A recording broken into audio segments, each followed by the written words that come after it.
성경 보겠습니다. 말라기 3장 4절입니다.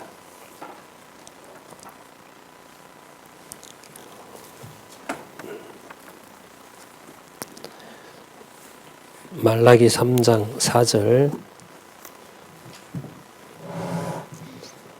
제가 읽겠습니다. 그때에 유다와 예루살렘의 헌물이 옛날과 고대와 같이 나 여호와께 기쁨이 되려니와 내가 심판하러 너희에게 임할 것이라. 5절 앞부분까지 읽어드렸습니다. 오늘 가지고 계신 교재 의미분석 성경 개론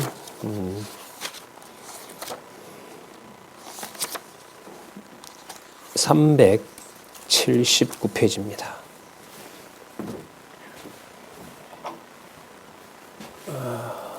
여기다가 적을까요? 여기다 적을까요?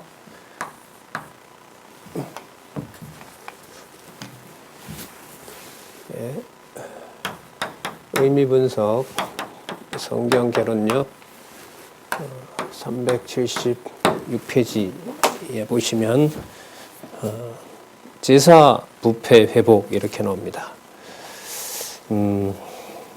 좀 풀어야겠죠. 제사 부패 회복이라는 말은 제사가 부패했다고 여호와께서 말씀을 하시고 그 부패한 제사를 회복하시겠다고 하는 예언의 말씀을 여호와께서 해 가신다.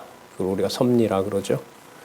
그 섭리에 대한 내용을 미리 섭리해 오신 것, 아니 앞으로 섭리해 가실 것, 그리고 미리 섭리해 오신 것, 그것을 같이 얘기하시면서 자 그리고 회복에 대해서 여호와께 드리는 제사의 회복을 내가 가서 한다.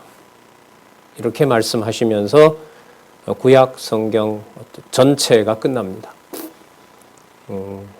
구약의 주제인 여호와의 언약, 여호와의 메시아 언약이 말라기 내용을 통해서 마무리가 되는 거죠. 그리고 또한 이사야부터 시작한 예언을 통한 언약, 구체적인 나라에 대한 그리고 성전에 대한 언약을 구체적으로 예언하시면서 그 모든 일들의 주관자가 만군의 여호와 이스라엘의 하나님이었다는 것을 다시 보여줍니다. 이것은 당신의 존재를 여호와 하나님의 존재를 여호와 하나님께서 보여주시고 또 증명을 하시는 일들이 바로 선지서 이사야부터 시작해서 마치는 말라기까지의 내용이라고 할 수 있습니다. 그동안 우리도 이사야부터 말라기까지 내용에 대한 좀 만족스러운 그런 공부를 못했기 때문에 이번 기회에 선지서 처음 이사야부터 대선지서부터 소선지서까지 그 내용들을 우리는 지금 마무리하고 있습니다. 그래서 마태복음 1장 1절로 들어가는 중요한 길, 유일한 길을 우리는 선지서에서 지금 만나고 있는 것입니다. 그래서 여호와의 메시아 성취, 그리스도 성취 내용인 마태복음 1장 1절부터 읽어 가실 때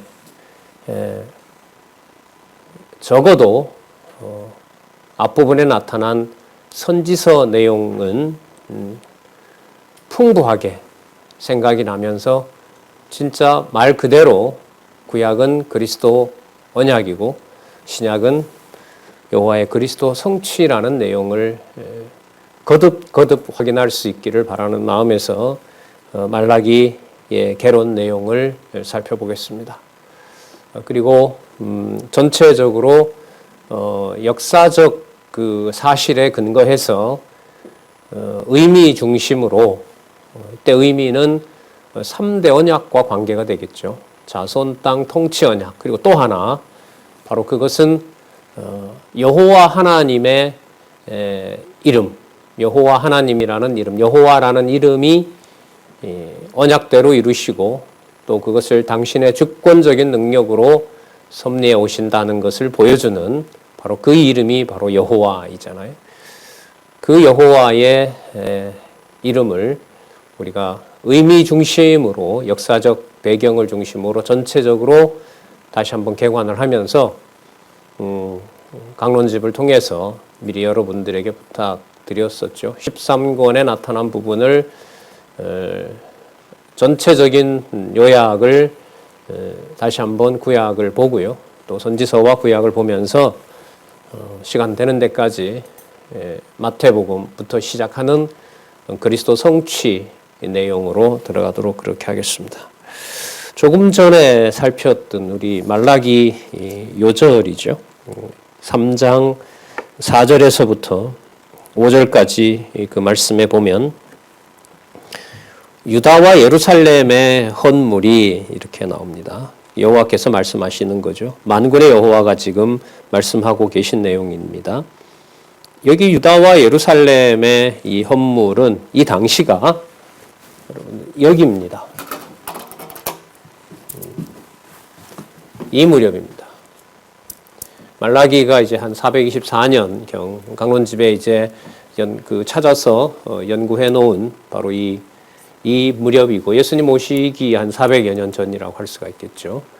여기서 이제 유다와 예루살렘의 헌물이 이렇게 됩니다. 이 당시에 또 이제 여기 보시면은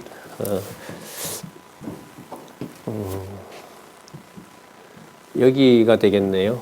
536년에 돌아와서 516년에 성전을 건축하죠. 성전을 건축한 이 당시부터 지금 424년이니까 한 90여 년 지속되고 있는 성전에 대해서 성전에 드리는 하나님 앞에 가져오는 헌물에 대해서 어떻게 지금 얘기하고 있냐 하면 헌물이 옛날과 고대같이 나 여호와께 기쁨이 된다고 얘기합니다. 자, 이게 이제 본문에 들어가서 보면 당시에 말라기 선지자에게 얘기하는 유대인들이 예루살렘에 가져오는 헌물은 여호와께 기쁨이 되지 않는다고 얘기를 합니다. 그럼 이제 앞으로 기쁨의 헌물이 될 수 있도록 하시겠다는 내용이 바로 예언의 내용인데 그렇게 하기 위해서는 어떤 예물이 참되고 어떤 예물이 거짓된지를 구분을 해야 됩니다.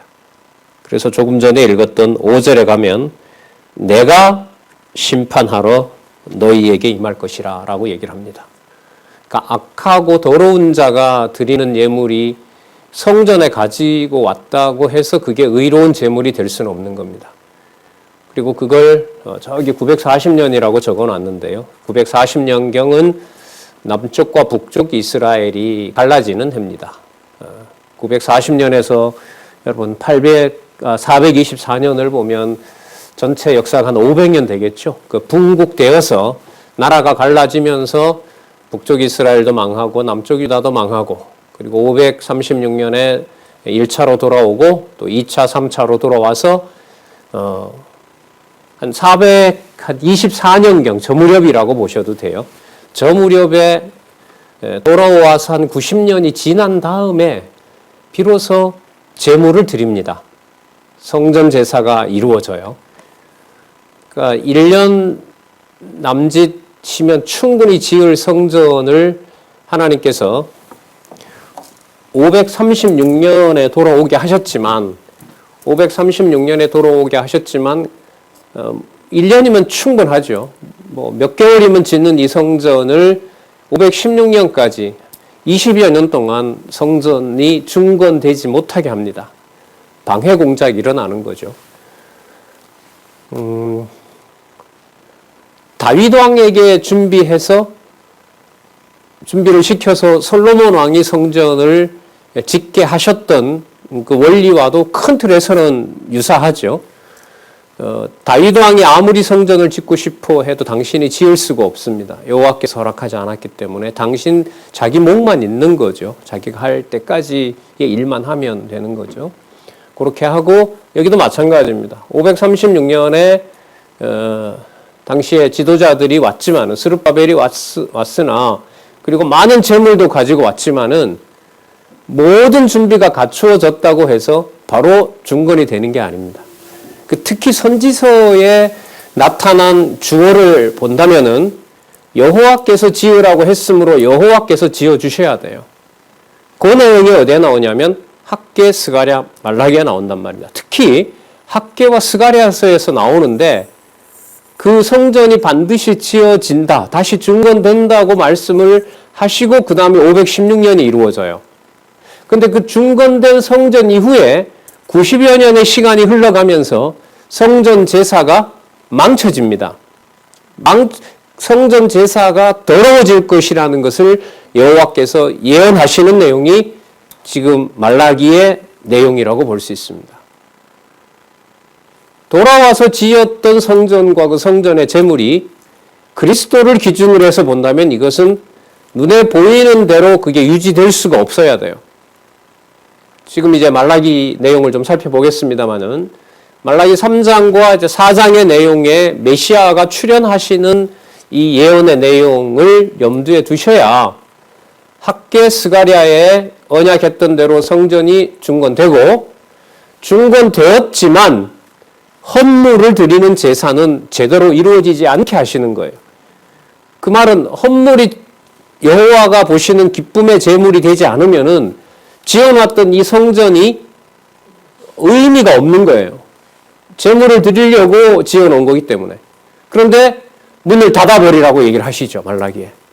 그런데 분명히 학개에는 이전에 지은 성전, 이 경우에 지었던, 시간으로 보면 한 400년 전이죠.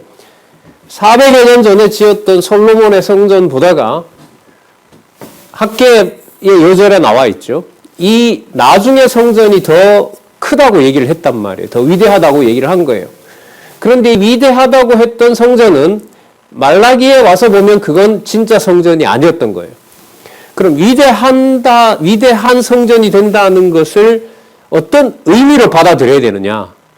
그 의미는 아까 본문에도 나왔습니다마는 그 3장 5절에 내가 심판하러 너희에게 임할 것이다.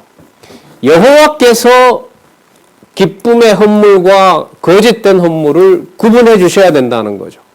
그래서 여기서 강조를 하고 있는 부분은 나라의 중건도 내가 하지만 나라의 회복도 내가 하지만은 성전은 더더욱 누가 해야만 되느냐? 내가 해야만 된다는 언약의 약속인 겁니다. 이러한 모든 내용을 그리스도가 오셔서 당신이 왕이면서 당신이 제사장이 되는 바로 삼직의 통합이 일어나는 겁니다. 삼직의 통합이 일어나고 선지직은 스가랴서에서 약속한 대로 뭐라고 얘기를 하시죠? 예루살렘은 무슨 성읍이 된다? 진리의 성읍이 되고 예루살렘은 진리의 성읍이 되기 때문에 여호와의 성산, 거룩한 산이 된다. 그건 진리가 선포되는 산이다라는 의미인 겁니다. 그러면 가지고 오는 헌물도 부패했고 그래서 성전도 닫으라고 하는 그 말씀의 결론은 스가랴서에서 약속했던 대로 예루살렘은 여호와가 기뻐하시는 진리의 말씀대로 되어지는 거예요. 그걸 무슨 성읍이라고 한다는 거죠? 진리의 성읍이라고 하는 겁니다.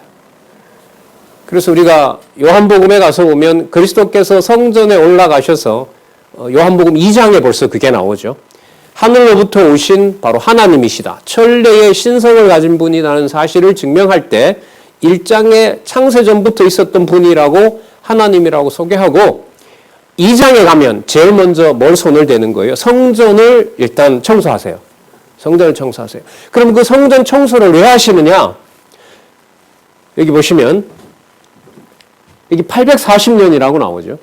이 호세아, 요엘이 아모스, 오바댜와 요엘을 보통 전통적으로 이 오바댜를 시간을 한 840년으로 잡습니다. 그러니까 나라가 갈라진 지 한 100여 년 후에 이제 이 오바댜 선지자를 보냈다고 하는데, 자, 그것보다 중요한 것은 400여 년 전에, 자, 이 500년, 300여 년 전에, 300여 년 전에 약속했던 내용을 여기서 지금 이루고 계시는 겁니다. 그러면 이때부터 약속한 내용이 뭐냐, 예언한 내용이 뭐냐면, 자, 북쪽 이스라엘이 일단은 뭐 한다? 갈라진 나라, 이때 갈라졌거든. 분국이 되는 거죠.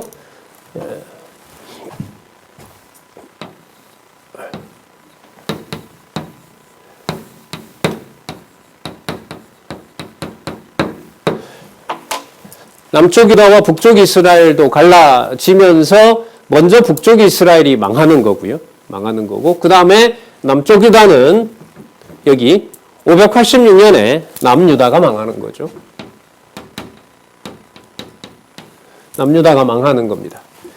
그러면 이 모든 사건을 말라기에 와서 보면 다 닫아버리고 내가 원하는 나라, 내가 원하는 재물, 이걸 내가 받겠다라고 하시고, 그걸 그리스도가 오셔서 아까 말씀하시는 요한복음에 나타난 그 말씀을 보면은 전부 헐어버리고 하나님의 성전은 진리의 성읍이 된다는 것을 이루시는 일을 바로 그리스도가 해 가시는 거죠.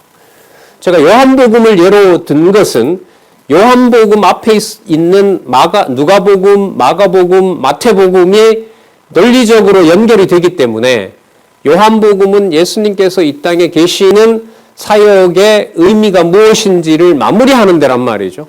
그럼 요한복음에서 이루신다는 말은 요한복음 앞에 있는 마태복음, 마가복음, 누가복음 전부 다가 뭐하고 연관이 된다는 거죠? 선지서 전체와 어떻게 된다? 연관이 되고, 그걸 바탕으로 그리스도는 당신의 사역을 하시는 거예요.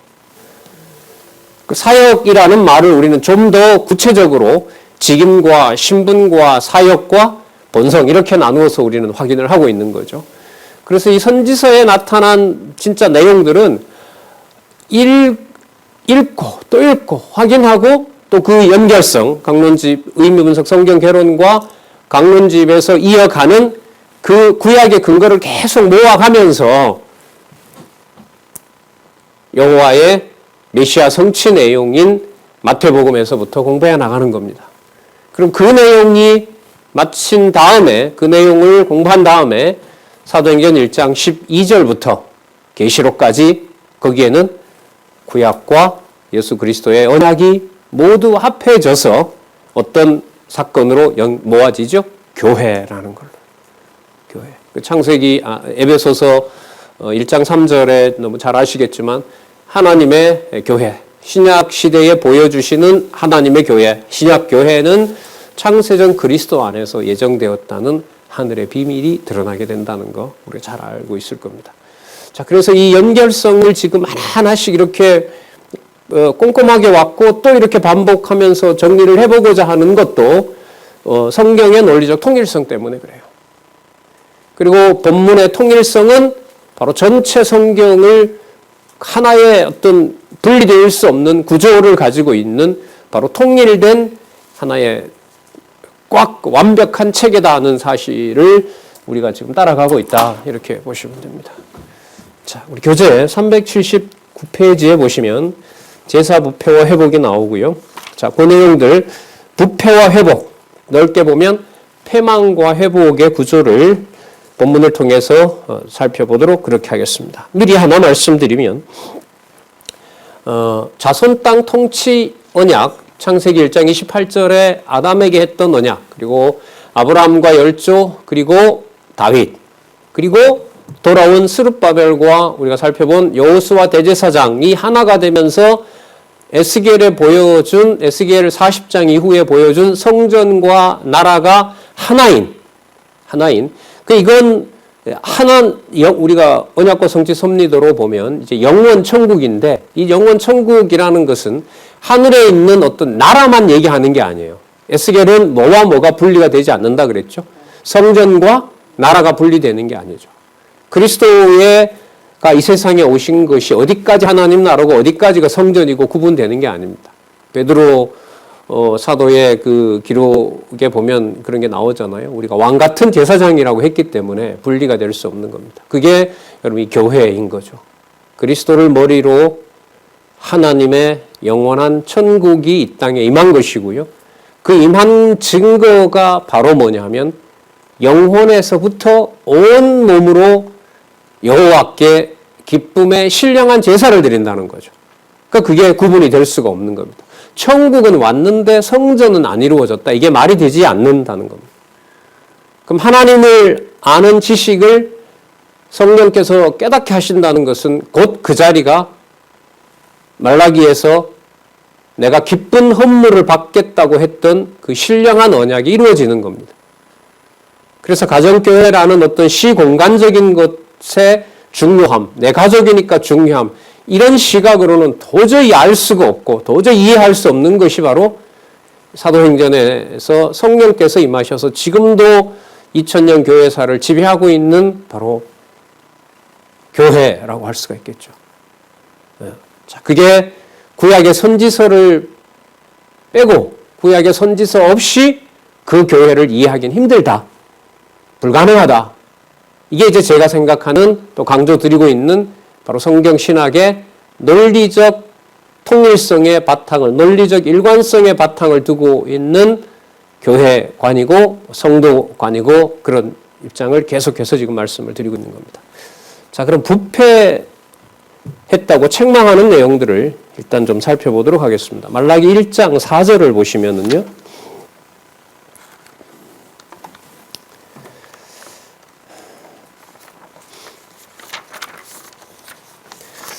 말라기 1장 4절 제가 보겠습니다. 에돔은 말하기를 우리가 무너뜨림을 당하였으니 황폐된 곳을 다시 쌓으리라 하거니와 나 만군의 여호와는 이르노라. 그들은 쌓을지라도 나는 헐리라. 사람들이 그들을 일컬어 악한 지경이라 할 것이요 여호와의 영영한 진노를 받은 백성이라 할 것이며 이렇게 나오죠. 여호와의 영영한 진노를 받은 백성이라. 여러분 여기 그 에돔 사건은요. 창세기 25장까지 갑니다. 창세기 사건이에요, 이게. 그래서 지금 말라기의 이 4장 내용은 창세기에서부터 있었던 모든 나라와 특히 성전과 관련된 것을 다 마무리시키면서 다 모으면서 이걸 전부 패망케 하시고 회복을 그리스도를 통하여 하신다는 그런 전체 내용을 담고 있는 내용으로 보셔야 됩니다. 이게. 그 다음 가면 이제 레위가 나오고 그 다음에 언약이 나오고 여호와의 사자가 나오고 언약의 사자가 나오고 모세의 율법이 나오고 지금 이런 핵심적인 개념들이 이 말라기의 내용이거든요. 그래서 말라기 내용이 무슨 11조 헌물 얘기가 절대로 아닙니다. 그거는 선지서 전체를 보지 못하고 얘기를 하는 거죠. 그래서 이 스가랴 후반부도 그 구체적인 역사적 증거이기 때문에 많이 읽으시도록 권해드렸고요. 그 바탕이 왜? 말라기에서 말하는 1장에서부터 야곱을 사랑했는데 그 야곱을 사랑한 것이 야곱만 사랑하는 것이 아니라 곧 나옵니다만 이방에게도 여호와의 이름이 알려지도록 하시려는 하나님의 섭리인 겁니다. 그럼 에돔도 이방이 아니냐라는 건데 이방이라고 해서 다 여호와 백성이 되는 건 아닙니다. 그러니까 이방인들을 하나님의 기뻐하는 성도로 백성으로 부르시는데 부르시기 전에 그 기준을 내가 가지고 있다고 알려주는 것이 뭐냐면 이 선지서이고요. 이 말라기도 마찬가지라고 할 수 있습니다. 그러면서 5절을 한번 더 보시면은요. 너희는 목도하고 이르기를 여호와께서는 이스라엘을 지경 밖에서 크시다 하리라. 이게 무슨 말이냐 하면 자기들은 돌아와서 여기 보면 이제 기근도 오고 그러다 보니 이제 가난도 겹치고 이제 한재가 겹침으로 살아가기가 힘든 거예요. 말라기 당시에 이스라엘 백성들은. 그런데 보니 당시의 제국이 페르시아 제국이잖아요. 페르시아 제국은 너무나 잘 나가고 있고 페르시아 제국에 붙어 사는 나라들은 예루살렘보다가 훨씬 더 잘 사는 거예요. 이 시기로 보면은 말라기는요. 에스더 사건 이후의 사건이거든요. 에스더에 나타난 내용이 뭐냐 하면 120도에 흩어진 유대인들을 죽이려고 했던 원주민들이 여호와의 이름을 부르는 일이 벌어지는 것이 바로 에스더 사건이잖아요. 그래서 같이 여호와를 부르는 상황인 거예요, 지금. 이게 페르시아 제국으로 보면. 그런데 잘 되는 게 누가 잘 되냐면 이방이 잘 되는 거예요. 그러니까 이 말라기에 나타난 유대인들, 지금 이스라엘이라고 호칭을 하죠. 구분이 안 된다 그랬죠. 선지서를 이해할 때 제일 중요한 것 중에 하나가 남쪽과 북쪽을 분국시켜 놓는 상황이었지만 회복이라는 차원에서, 아니죠. 패망과 회복을 말할 때는 두 나라가 분리된 걸로 보지 않으신다, 하나님께서. 나중에 장차 그리스도가 와서 어디까지는 유대고 어디까지는 이스라엘이고 구분하지 않는 것처럼. 이 선지서 이해가 얕으면은요, 진짜 그 예수에 의한 성취 복음서는 이해할 수가 없어요. 아무리 잘해도 안 돼요. 아무리 잘해도 안 돼요. 거기에서 이 통일성을 확보하지 못하면은 그야말로 의미 중심으로 이 성경의 권위 있는 말씀으로 확정해서 딱 그리스도에게 맞추지 않으면은 성경의 통일성을 확보하기란 진짜 어렵습니다. 역사서는 그래도 역사적으로 뭔가 이해되는 이어지는 것 같기 때문에 그래도 뭔가 이어지구나라는 걸 막연하게도 생각할 수 있는데 시가서를 지나고 선지서에 오면 이게 다 무너져요. 그리고 한마디만 잘못하면 선지서 내용을 그리스도에게로 맞추는 것이 아니라 사람들에게 질타하고 공격하고 어떤 처방을 내리는 바로 그러한 교훈으로 가기가 너무 쉬운 것이 또한 선지서이기 때문에 그렇습니다.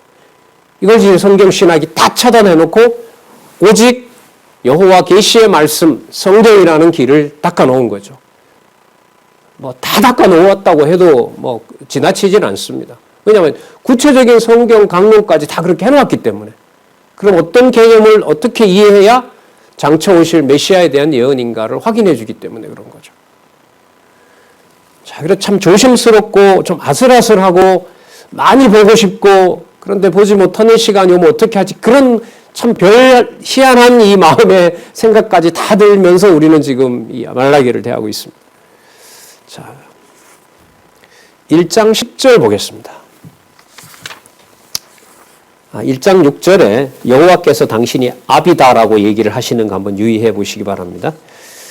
1장 6절에 내가 아비일진데 이런 말이죠. 내가 아버지다 이렇게 얘기를 합니다. 이게 왜 중요하냐면 말라기 4장이 뭐로 끝나냐면 선지 엘리야를 보내서 아비의 마음을 자식에게로 돌리고 자식의 마음을 아비에게 돌린다 그랬습니다. 왜 그러냐 하면 1장 6절에 여호와께서 내가 누구라고 이미 말씀을 하셨기 때문에 그래요. 내가 아비다라고 약속을 했기 때문에 그래요. 그래서 여러분 이 성경 읽어 나가는 방법이 이 성경 신학에서 크게 큰 틀을 잡고 개념이 의미 중심으로 연결이 되어 있고 지금 말라기를 좁혀보더라도 말라기 1장과 4장 그러니까 1장이므로 4장이다. 1장이므로 2장이다. 이것도 맞지만요. 1장이므로 전체로 본다면 1장이 이렇게 시작했으므로 4장이 이렇게 끝난다라는 것을 같이 확인해 주셔야 됩니다. 이 말은 성경 본문을 함께 공부해 가지 않으면 이거는 소통할 수가 없는 겁니다. 그런데 여러분 성경 강론집이 성경신학 총서가 의미분석 성경 개론을 바탕으로 9882페이지의 그 내용을 가지고 있는 것을 따라가지 않으면서 성경신학을 공부한다는 것은 제가 볼 때 말이 되질 않는 겁니다. 아니면 월부터 자기가 생각하는 성경신학을 그 내용들을 함부로 이렇게 건든다고 하면 뭘부터 다시 쓰면 되냐면 본인이 제가 제 주장을 하려면 나는 이런 게 진짜 성경의 권위라고 생각한다라는 걸 쓰려면 의미분석 성경 개론부터 다시 써야 돼요.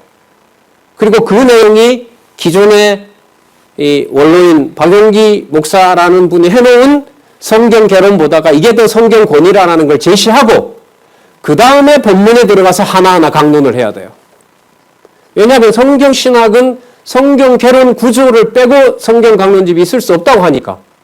그래 부분에 가서 흠을 찾고 오류를 찾는다는 것을 성경 신학에 대한 제대로 된 비판이라고 저는 생각하지는 않습니다. 물론 문법적으로 역사적으로 그런 게 있을 수는 있겠죠. 여기 나와 있는 이 연도도 이 원로인 저자의 역사적인 그 어떤 연구를 통해서 보수주의 학자들이 얘기했던 연도를 따라가면서 해놓은 것을 이제 제가 강론집에 발췌해서 여기다 이렇게 기록을 한 거거든요. 모아놓은 거니까요. 그게 여기서 뭐 몇 년, 몇십 년 변동도 있을 수 있겠죠. 그러나 뭐 그런 변동까지도 저는 거의 없다고 봅니다. 단지 그 강론집 전체 쓰는 역사가 한 18년 동안, 20년 동안 되었기 때문에 1권과 20권에서 약간의 18권에서 약간의 뭐 흠결이 있을 수 있지만 그렇다고 해서 그게 뭐 성경신학에 무슨 큰 그걸 줄 수는 없는 거죠. 그런 아주 글자 하나까지 문법에 맞지 않는 것까지 앞으로 다 찾아내서 누가 보더라도 아름다운 글, 아름다운 한글로 된 성경의 권위를 확증한 성경신학 총서 이걸 이제 선보이면서 이제 살아가고 싶은 게 여러분들과 제 목적이기도 하죠. 자, 1장 10절 한번 볼까요? 1장 10절요. 만군의 여호와가 이르노라 너희가 내 단 위에 헛되이 불사르지 못하게 하기 위하여. 자, 그럼 성전 관리를 누가 하신다는 게 맞죠? 여호와께서 하신다는 게 맞죠. 못하게 하시는 거예요. 저 일이 왜 안 이루어졌지? 여호와가 못하게 하신 거예요. 이 좋은 일이 왜 안 이루어졌지? 남쪽 유다 백성들 같으면 이 좋은 제사를 왜 못 드리게 하지? 10절은 뭐라고 답을 줘요? 만군의 여호와가 이르노라 너희가 내 단 위에 헛되이 불사르지 못하게 하기 위하여. 그럼 누가 하지 못하게 하신 겁니까? 여호와께서 하지 못하게 하는 겁니다.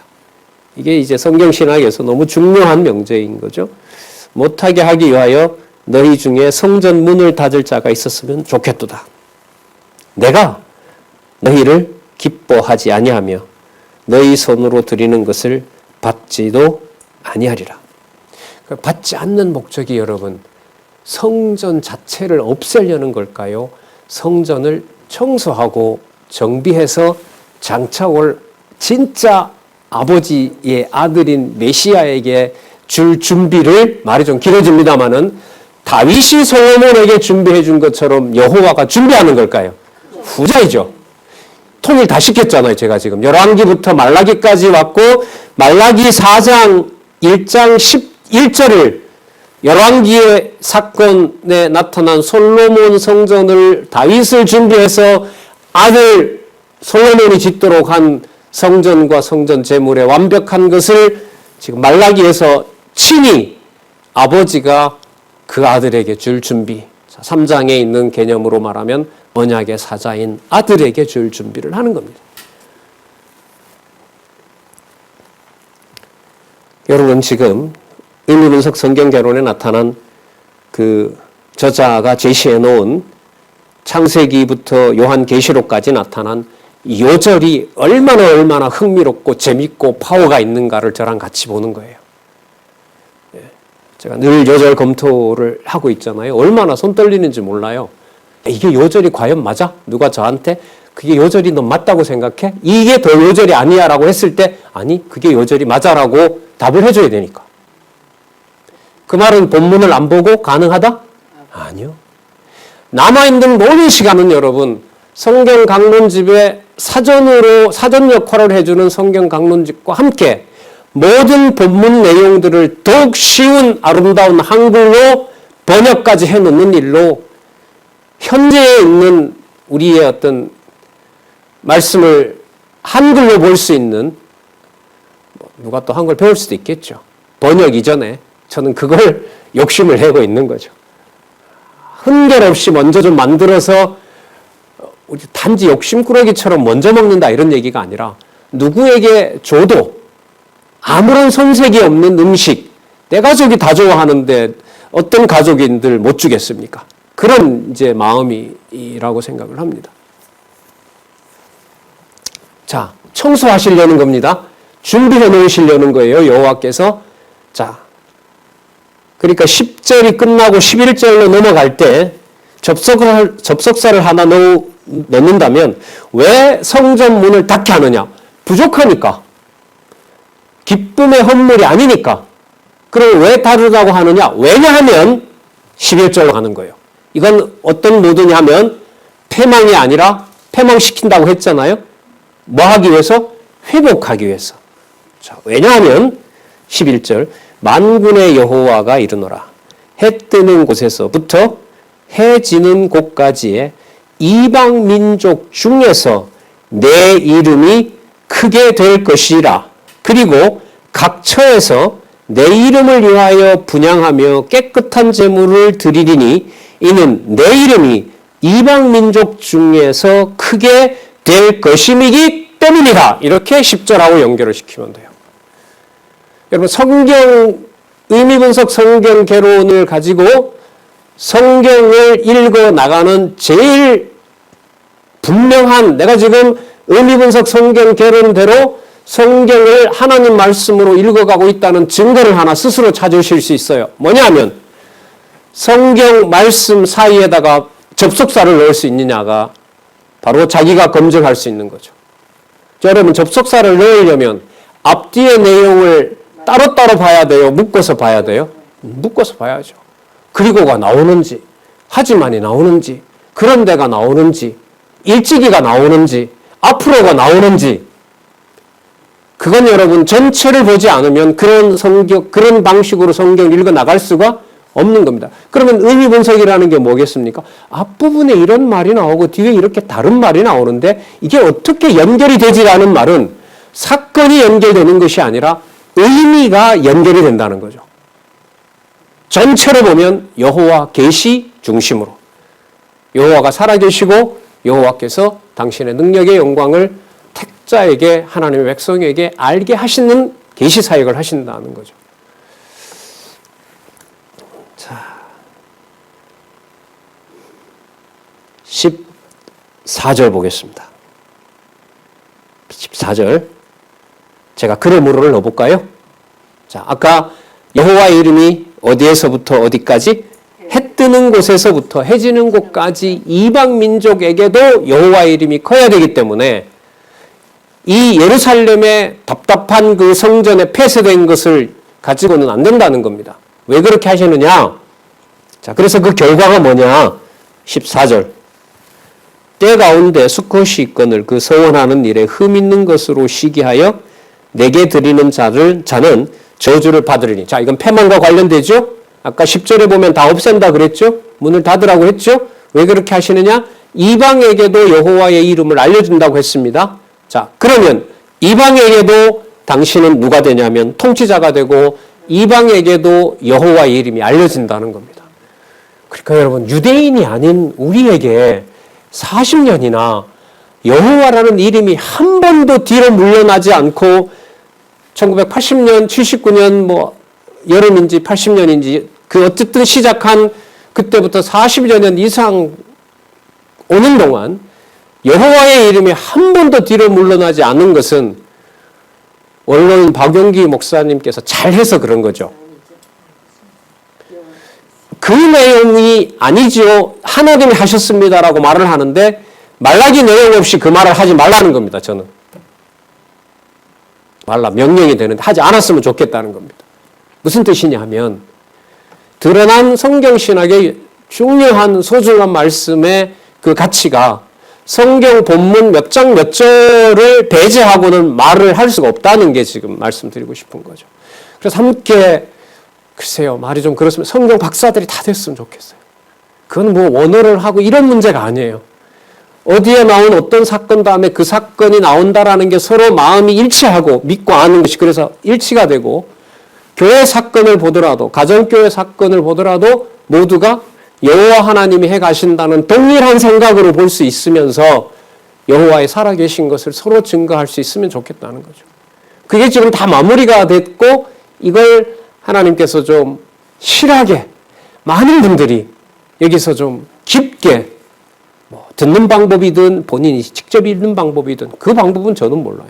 왜 다 연세가 있고 또 어떻게 보면 환경이 있고 하기 때문에. 하지만 그 의미의 핵심은 왜곡되지 않았으면 좋겠다는 거죠. 같이 동참할 수 있었으면 좋겠다는 겁니다. 자, 저주를 받으리니 자, 나는 큰 임금이요 내 이름은 열방 중에서 두려워하는 것이 되므니라. 만군의 여호와의 말이니라. 큰 임금이라는 말은 다윗이나 솔로몬이나 고레스나 지금 여기도 써놨습니다만은 뭐 다리오 왕 때 시작 그 예루살렘 성전이 중건이 되거든요. 그럼 저 사람들이 한 걸까요? 아닌 거죠. 만왕의 왕 만주의 주는 큰 임금은 누구를 하는 겁니까? 여기 보면 만군의 여호와라는 거죠. 만군의 여호와. 우리 집에 큰일 났어. 이 말을 앞으로 조심해서 써야 될 것 같아요. 왜냐하면 집에서 큰일은 만군의 여호와가 교회의 통치자, 우리 가정의 통치자라는 의미이기 때문에, 성경적인 의미는. 여기 보니까 큰 임금이잖아요. 큰 임금은 무슨 일을 내세요? 큰 일을 내시는 거죠. 그럼 큰 일의 중심이 바벨론에 의해서 불탔던 성전을 짓는 데 있습니까? 만군의 여호와의 이름을 분명하게 부르는 데 있습니까? 그게 스가랴에 있었던 진리의 성읍입니다. 그게 그리스도가 오셔서 칼과 창으로 로마와 유대인들의 악한 자들을 진멸하지 않고 표적을 보여주시고 말씀 전하고, 그게 전부였고, 부활하시고도 그렇게 하셨고, 보내주신다는 성령이 무슨 불칼을 가지고 와서 다 대적들을 죽인다고 얘기하지 않았잖아요. 무엇을 생각나게 한다? 가르침 말씀을 생각나게 하는 진리의 보혜사 성령을 약속하고 계셨잖아요. 그러면 우리 40년 동안 장안중앙교회로부터 비롯해서 기독교 지도자 협의회에 함께 하도록 하셨던 모든 교회의 핵심에서는 하루도 떠나지 않고 큰일 없이 흩어놓으면 집에서, 모으게 하면 함께, 그렇게 진리의 성읍으로서 교회가, 주 예수 그리스도의 지체인 교회가 40년의 역사였다는 것은 너무너무 감사한 일인 거죠. 2장 7절 보겠습니다. 아직까지 부패를 책망하지만 아까 책망 속에는 이미 무슨 고리가 있죠? 회복에 대한 고리가 있는 거 보이시죠? 자, 같이 붙어 있어요. 패망과 회복은 말라기까지 오면서 결론이 나와야 돼. 어떻게 나와야 되느냐? 패망이 따로 있고 회복이 따로 있는 것이 아니다. 아니다. 그러면 어디까지 패망이고 회복인지는 누가 정하신다? 여호와께서 정하신다.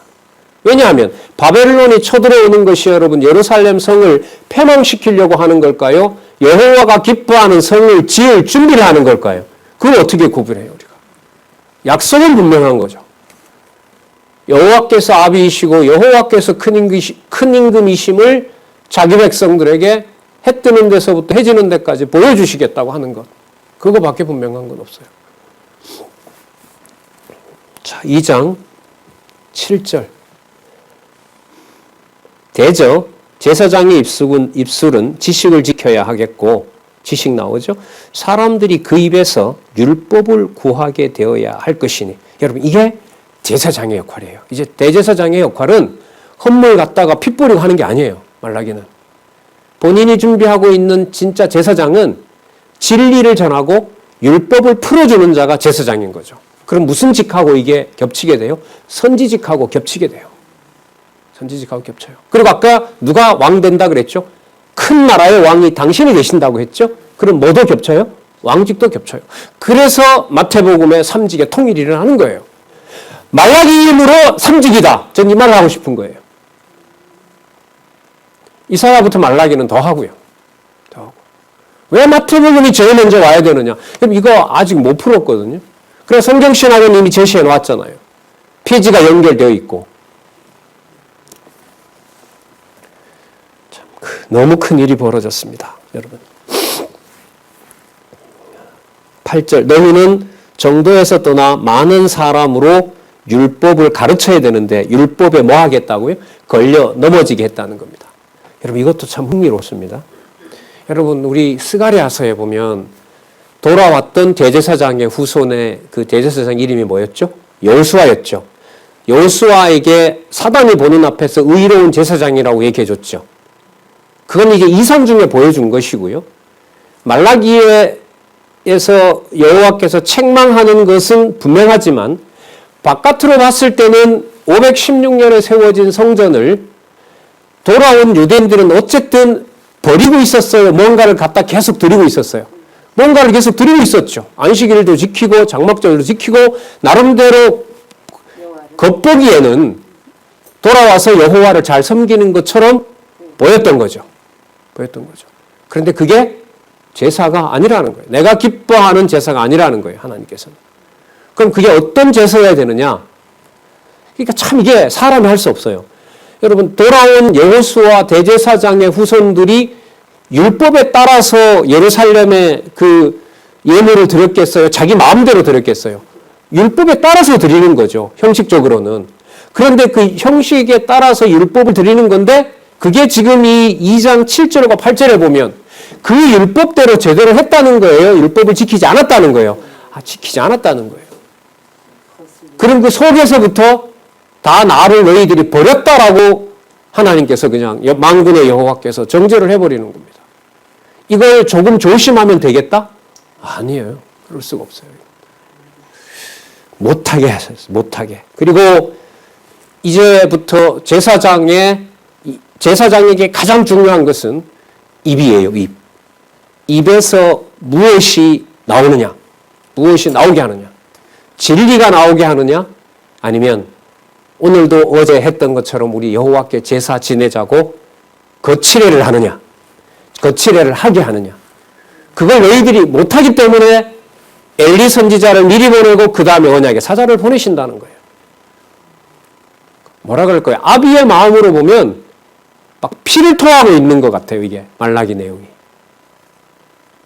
폐기할 수 없고 지금 있는 백성들로는 이 제사를 이어갈 수가 없고 그 말은 당신이 하셔야 됩니다라는 말이 나올 수밖에 없어요. 그러니까 기도가 하나님이 하게 해 주셔야 됩니다라는 기도가 나올 수밖에 없게 하세요. 하나님 해주세요 이게 아니라 하나님이 해 주셔야만 됩니다. 이런 기도가 나올 수밖에 없게 하신다는 거죠. 지금